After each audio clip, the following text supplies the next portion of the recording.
She laughed loudly, sharply ugly. The kind of laugh people use when they're not just mocking, but enjoying it. That's not even a real project, my sister sneered. He's just a kid. He'll get over it. My 12-year-old son sat frozen, clutching a solar-powered model car he'd built with his own hands. The glue was still drying, the wood still a little loose. He'd brought it to dinner hoping to show it to his grandparents, hoping they'd be proud of it, but instead he'd been humiliated by his aunt. In front of everyone, laughter erupted. My brother snorted into his wine glass. My father smiled as if it were an innocent joke. And my son, my dear, clever boy, stood up. His voice didn't tremble. His eyes didn't water. He said only one word. I will never forget this. A profound silence fell over the table. The clinking of knives against the china and my mother's embarrassed cough could be heard. My sister's eyes widened as if she had suddenly remembered that he wasn't just a child. He was my son. My name is Elena, and wherever you are watching this, stay with me. Have you ever watched your child crumble before your eyes and realized that those who broke him were your own flesh and blood? I put my arm around his shoulder, gently took his toy car off the table, and we walked out without a word. No drama, no shouting, just a silence that spoke louder than any scream. That night, I tucked him into bed. He didn't cry, he didn't speak. He just stared at the ceiling and whispered, I worked hard. And then I knew it wasn't about a science project. It was about respect, dignity, family, and how my family lacked them. I made one decision before sunrise. They'll feel it. Not just my sister, all of them, because if they think this will be forgotten like any other minor mistake at a dinner party, they don't know what I'm capable of. The next morning, the first domino fell. By the time the last one had fallen, my parents' perfect little world had crumbled to ashes in the wind. By morning, I was already in the system. The family fund, the estate distributions, the company accounts they'd forgotten I was running behind the scenes because I'd never asked for credit, just kept things running smoothly until now. Within 2 hours, I'd frozen 3 joint accounts. An hour later, I'd revoked their shared access to the title deed to the beach house they'd all been using without paying for it. By noon, I'd filed to dissolve the fraternity limited company that had been run with my credentials. Look, while they were mocking my son for being a dreamer, they forgot that it was his mother who had built the life they were living, and I'd ended up abandoning it. At 2:34 p.m., my sister texted, Hey, what's going on with my company account? My card just got declined at Saks. I didn't reply. At 2:57 p.m., my dad called me straight to voicemail. By 3:11 p.m., I was on a group chat. Dad, Elena, please call me. Your sister's upset. Sister, you're exaggerating. I was joking. Mom, can we talk about this like adults? I hung up and went into my son's room. He was fiddling with wires and batteries, trying to rebuild the car I'd wrecked. One of the sheets had melted a little from the edge of the fireplace where she'd accidentally thrown it. Are you okay? I asked. He shrugged. It's just plastic. No, I said gently. It was your heart. He looked at me. Why did you do that? I knelt beside him. Because she thought cruelty was intelligence. Because she's a coward who thinks making fun of others makes her important. His eyes filled with tears, but he didn't cry. He whispered, I want to be a different person. I smiled. You already are. The next day, I received an email from my parents' foundation board. They informed me that my name had been removed from the list of financial guarantors. Could I confirm? I did. They would never escape the scrutiny that would follow. Because if they wanted to make fun of my son, they'd have to do without the joke I'd been covering up all along. However, this was just the beginning.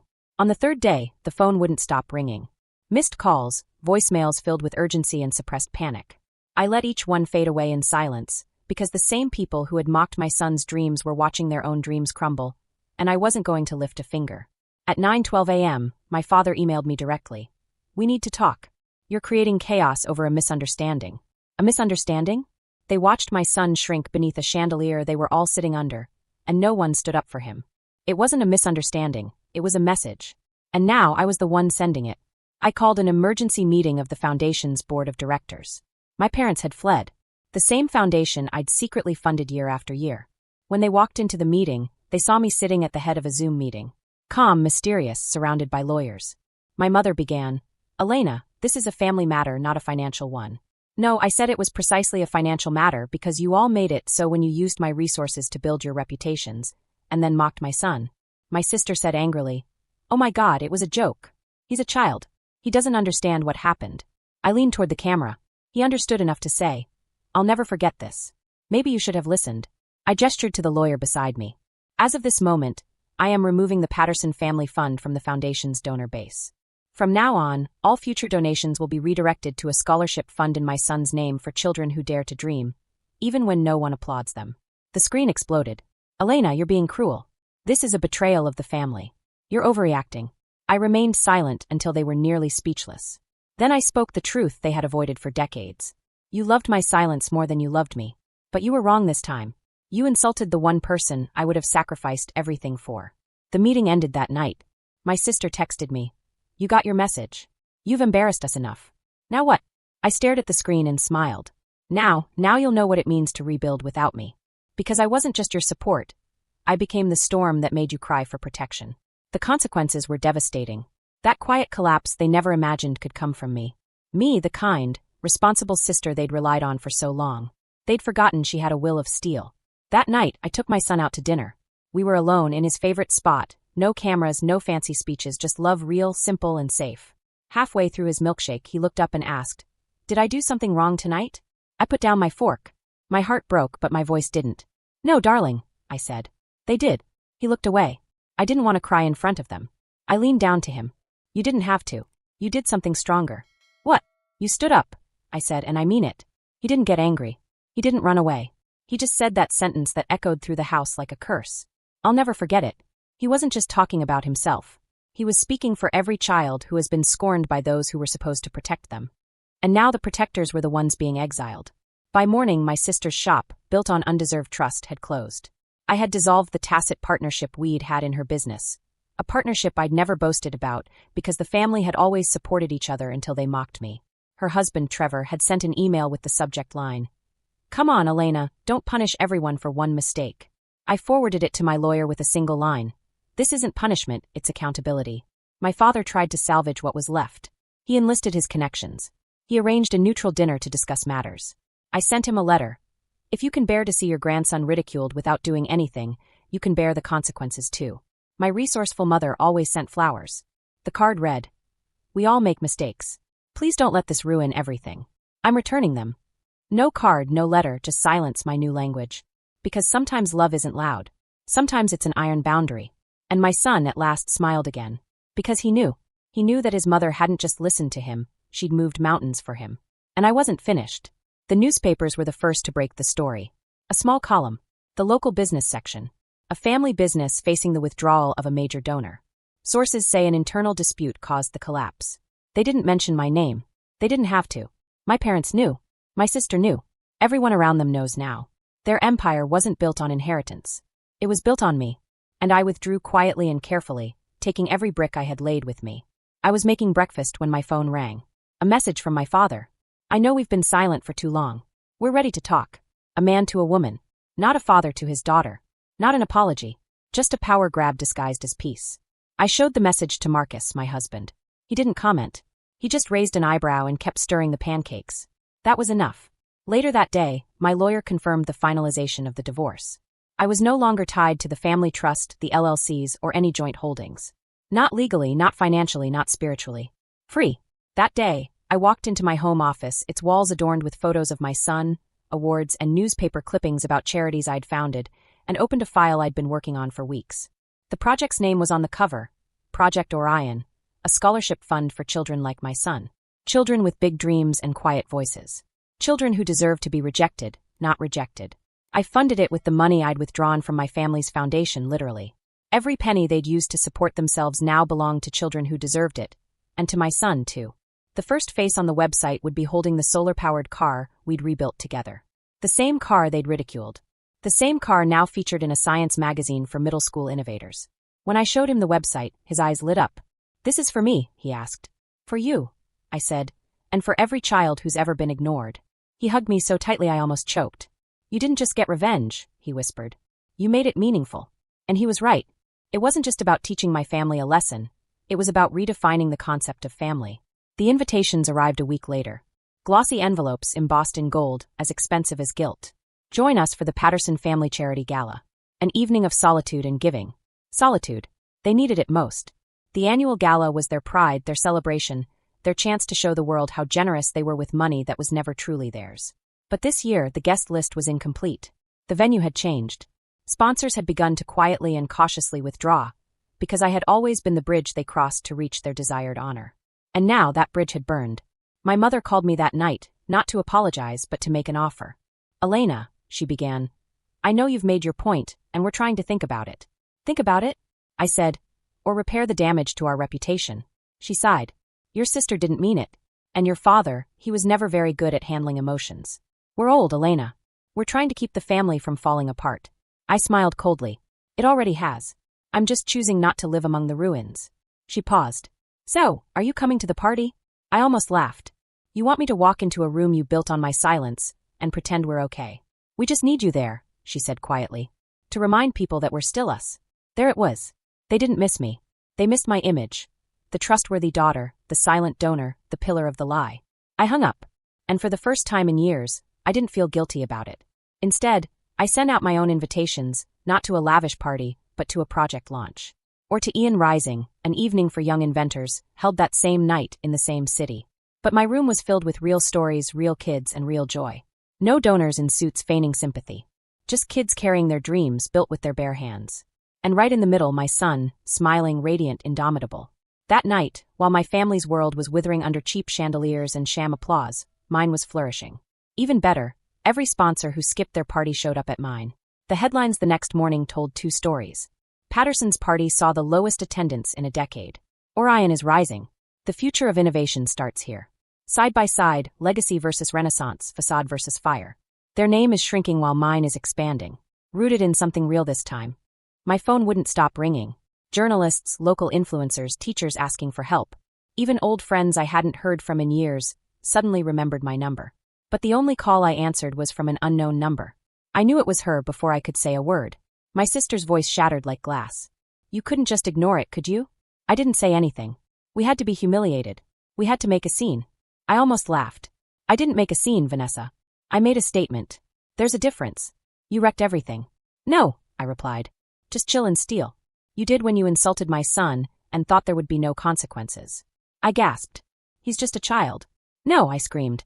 Don't finish that sentence because this child just inspired a room full of CEOs, teachers, and donors while your noose was half empty and full of fake smiles. Silence, then bitterness and fading. What now? Is it over for you with us forever? I thought about it. I thought about it long and hard.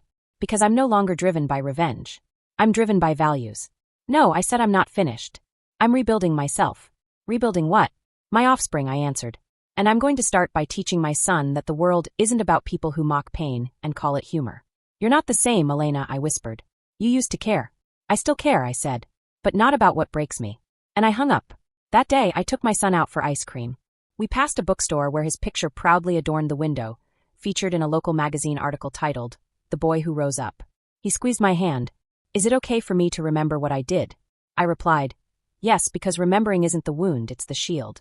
He smiled at me, a chocolate stain on his lips, his eyes wide with a look I hadn't seen in months. In that moment, I realized that my family hadn't fallen apart. I'd simply stopped carrying it. 3 months later, they all appeared on my doorstep. Dad was wearing a suit that was more baggy than I could remember. Mom clutched her purse like a shield. And Vanessa, without makeup, her eyes puffy, her shoulders slumped, not as if she were ashamed, but as if she had finally trembled. I didn't say anything. I went outside and closed the door behind me. No photos, I said. No neighbors. Say what you came to say. Dad cleared his throat, but I cut him off with a look. This wasn't his moment. It was Vanessa's, and she knew it. She stepped over to me. I insulted your son, she said quietly, because I couldn't accept that he had something I never had, courage. Her voice broke. I thought being older meant I was better. I thought being louder meant I was right. But when he stood up and said, I'll never forget this, I realized that I was the one who shouldn't forget.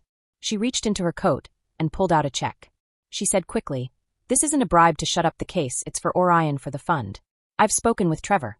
We're going to sell the car, we're going to downsize. We want to do something real. I took the check, not because I needed the money, but because I needed that moment. My mother stepped forward, her voice trembling. I'm sorry, Elena. I see it now. The years we relied on your strength, as if it were inexhaustible. The way we ignored your son, it wasn't a joke. It was betrayal. She reached out her hand to me. I didn't recoil, but I didn't take it either. I don't hate you, I said.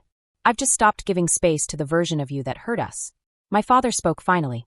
We'd like to attend the next Orion event if possible. I stared at him from behind. You can sit in the back and listen.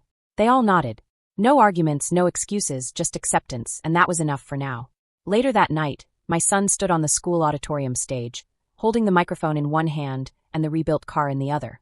Someone once told me that it's not pain that weakens a person, but rather facing it head-on that makes them unforgettable.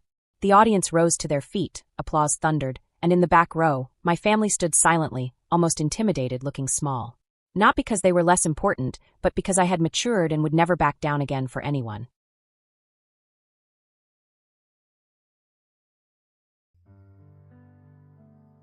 अंधेरी दीवारों में खुद को ढूंढता हूँ मैं ये जो दिन सहाने थे उन्हीं को सोचता हूँ मैं तुम्हारे बिन ये मौसम भी बड़ा बेसर्द लगता है दिल का हर एक कोना अब बहुत ही दूर भरता है अंधेरी दीवारों में खुद को ढूंढता हूँ मैं ये जो दिन सुहाने थे उन्हीं को सोचता हूँ मैं तुम्हारे बिन ये मौसम भी बड़ा सर्द लगता है दिल का हर एक कोना बहुत ही दर्द भरता है मेरे साए भी मुझसे अब जुदा होने को कहते हैं तुझे खोने की राहों में ये आंसू बहने लगते हैं कहाँ जाऊं कहाँ ढूंढूं मेरा वो साजो सामा तो मेरी हर एक तमन्ना तू मेरी रूह का मका तू लकीरों में नहीं लिखा जो तुमने ख्वाब देखा था वफा की इस कहानी में फकत एक गम ही लिखा था सितारों से भी पूछता है पता तेरा कहाँ होगा मगर खामोश है दुनिया कहाँ मेरा जहाँ होगा बस एक बार मुड़ के देख ले मेरी बेबसी की सूरत मुझे है आज भी तेरी वफा की सख्त जरूरत साए मेरे तन्हा सफर बस रह गया दर्द का असर साए मेरे तन्हा सफर बस रह गया दर्द का असर